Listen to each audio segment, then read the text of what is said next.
কান টেনেছেন ঠিক আছে, মাথাকেও টানতে হবে। এবারে পুকুর অব্দি যায়নি, নালাতে পড়েছে। এবং জীবন কৃষ্ণ সাহা ছিল পার্থ চ্যাটার্জি ভাইপো, কালীঘাটের কাকু, মানিক ভট্টাচার্যের অন্যতম বড় এজেন্ট। বীরভূম এবং মুর্শিদাবাদ জেলার সমস্ত তালিকা, টাকা তোলা, পৌঁছে দেওয়া, একটা অংশ রাখা, এই কাজটা জীবন কৃষ্ণ সাহা করতেন। এবং আমি অনেকবারই বলেছি, জীবন কৃষ্ণ সাহার কাছে থেমে থাকলে হবে না।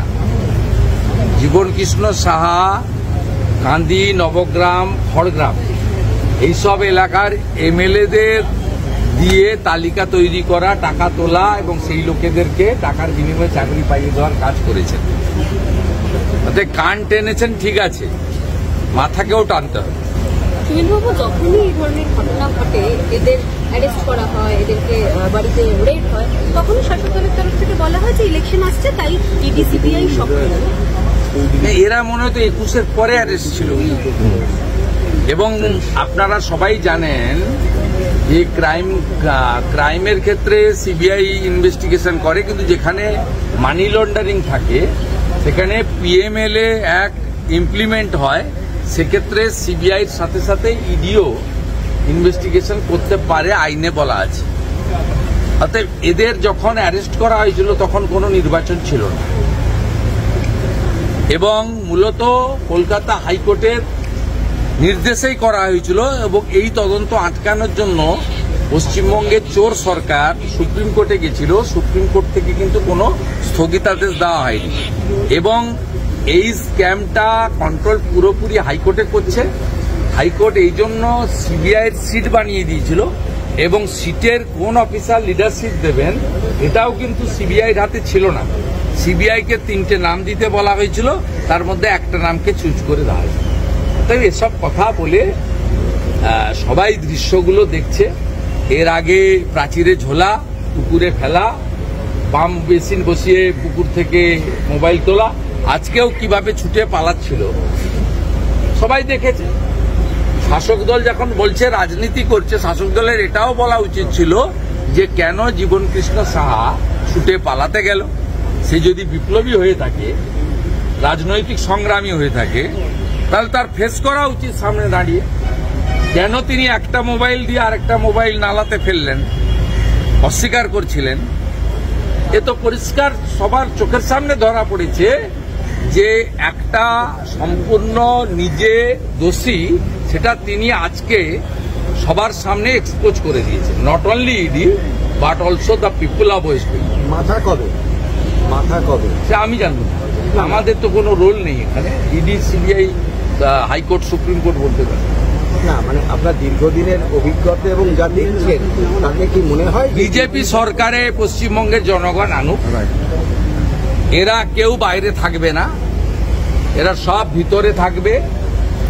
এবং এরা যে জেলে 5 স্টারের সুবিধা ভোগ করছে, এবং এদের যে ভেটারেন চোরেরা পিজি হসপিটালে সাধারণ লোক ভর্তি হওয়ার সুযোগ পায় না, উডবান ওয়ার্ডে এরা স্যুপ খাচ্ছে, কফি খাচ্ছে, চিকেন খাচ্ছে, মটন খাচ্ছে, এগুলো যদি একদম সমূলে ব্যবস্থাটাকে উৎপাটিত করতে হয়, চোরদের রানীকে হারাতে হবে, বিজেপিকে আনতে হবে। বেশি সময় তো নয়, কারণ আপনার সিবিআই ইডির লিমিটেশন আছে। তারা অ্যারেস্ট করে এখানে রাখছেন, পিসিতে রাখছেন নিজেদের কাছে, তারপরে তারা জেসিতে যাচ্ছে।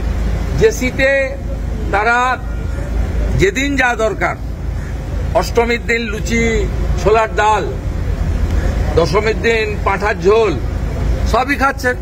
মমতা ব্যানার্জির সঙ্গে কথাও বলছেন জেলে থেকে। অতএব পুরো ব্যবস্থাটা পশ্চিমবঙ্গে যদি পরিবর্তন করতে হয়, মমতা ব্যানার্জিকে প্রাক্তন করতে হবে, এবং সিবিআই, ইডি কোর্টে যাওয়ার দরকার হবে না। পশ্চিমবঙ্গ পুলিশের মধ্যেও অত্যন্ত বুদ্ধিমান, শিক্ষিত, পেশাদার আধিকারিকরা আছে, যাদেরকে কাজে লাগানো হয় না।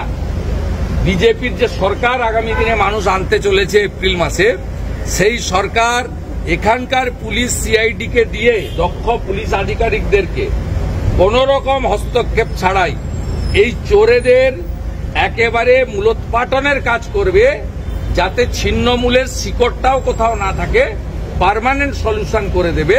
প্রাতিষ্ঠানিক দুর্নীতিটা এর ফলে বন্ধ হবে। এর সঙ্গে অনেকগুলো বিষয় রিলেটেড, এবং আমরা কথা দিতে পারি যেভাবে ইডি রোজ ভ্যালির টাকা ফেরত দিচ্ছে, যেভাবে ইডি নীরব মোদী সহ টাকা উদ্ধার 87% টাকা প্রপার্টি অ্যাটাচমেন্ট করে ফেরত দিয়েছে, আমরা কথা দিতে পারি এরা যে সমস্ত অবৈধ প্রপার্টি করেছে, ভারতীয় জনতা পার্টির সরকার এলে সেই প্রপার্টিগুলোকে অধিগ্রহণ করে, অকশন করে, নিলাম করে সরকারি কোষাগারে সেই অর্থ জমা করানো হবে 10 এবং দেশের সাথে। নরেন্দ্র মোদী পুজোর আগে আবার রাজ্যে আসছেন, শিডিউল পেলেই বানাবেন। মোদীজি তো প্রায় আসেন, 21 সাল থেকে যদি এই পিরিয়ডটাই ধরা যায়, মোদীজি আসেননি এমন কোনো সাল নেই। অতএব তিনি আসেন এবং খালি হাতে আসেন না, হাত ভরে নিয়ে আসেন। আলিপুরদুয়ার, দুর্গাপুর এবং দমদম মিলে তিনি উদ্বোধন এবং শিলান্যাস প্রায় 20,000 কোটি টাকার করেছেন। শুধু মেট্রোতে মানুষের যে শান্তি, আপনি প্রত্যেকটা মেট্রো যারা ব্যবহার করছে গত দুদিন জিজ্ঞেস করবেন, তারা সকলে মোদীজিকে ধন্যবাদ দিচ্ছে। এবং আমি তো অঙ্ক করে সভাতে বলেছি, 18,641 কোটি টাকা নরেন্দ্র মোদীজি 19 থেকে 25 পর্যন্ত না দিলে এই কাজগুলো হতো না। ব্রিটিশরাও হাওড়া কলকাতা জোড়ার চেষ্টা করেছে। 72 সালে সিদ্ধার্থ রায়েরও পরিকল্পনা ছিল, জ্যোতিবাবুও নারকেল ফাটিয়েছে, বুদ্ধবাবুও ফিতা কেটেছে, মমতা ব্যানার্জিও একাধিকবার চেষ্টা করেছে, কিন্তু স্যাংশন, এক্সিকিউশন, ইনোগ্রেশন, এই তিনটে যে মেন অপারেটিং কাজ, এটা দেশের প্রধানমন্ত্রী নরেন্দ্র মোদী করেছে, এটা অন্য কেউ করে। সংবিধান সংশোধন বিল পাস হবে এটা নিয়ে আত্মবিশ্বাসী যখন অমিত শাহ, তখন তৃণমূল বলছে যে এগুলো উনি জানেন যে এই বিল পাস হবে না, শুধু নাটক করছে রাজনৈতিক। তৃণমূল কয়েকদিন আগেই বলেছিল ওয়াকফ অ্যামেন্ডমেন্ট বিল পাস করতে দেব না, রক্তের গঙ্গা বইবে। পাস হয়ে গেছে, রুল হয়ে গেছে, সুপ্রিম কোর্টে বিচারাধীন, কিন্তু ওয়াকফ অ্যামেন্ডমেন্ট বিল আজকে আইনে পরিণত।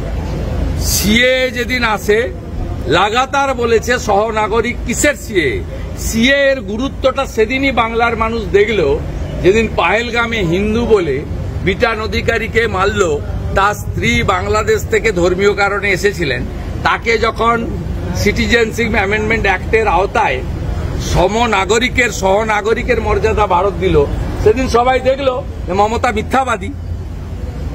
ভারত সরকার সত্য কথা বলেছিলেন, বিটান অধিকারী স্ত্রী সবচেয়ে বড় প্রমাণ। আজকে মমতা ব্যানার্জি সিএএ নিয়ে বলেন না, এবং তিনি 19 সাল থেকে কন্টিনিউ সব জায়গায় এনআরসি করে বেড়ান। হার ট্রিপল তালাক যখন আসে, সিদ্দিকুল্লাহকে দিয়ে এই রামলীলা ময়দানে বিরাট মিটিং করিয়েছে মুসলিম পার্সোনাল ল বোর্ডের, দিয়ে বলেছে আমাদের আইন সারিয়া কানুনে কেউ হাত দিতে পারে না, আমরা ফাইনাল। তো সেই ট্রিপল তালাকও আইন হয়ে গেছে, কার্যকর হয়েছে। আইন না মেনে যারা তালাক 3 তালাক বলেছে, তারা অনেকে জেলেও চলে গেছে। এটাও হবে, দেখবি আর জ্বলবি, লুচির মতো ফুলবি। আরো ভালো ভালো খবর দেখতে সাবস্ক্রাইব করুন বাংলা হান্টের ইউটিউব চ্যানেল। বাংলা হান্টের আরো খবর দেখতে নজর রাখুন। বাংলা খবর মানেই বাংলা হান্ট।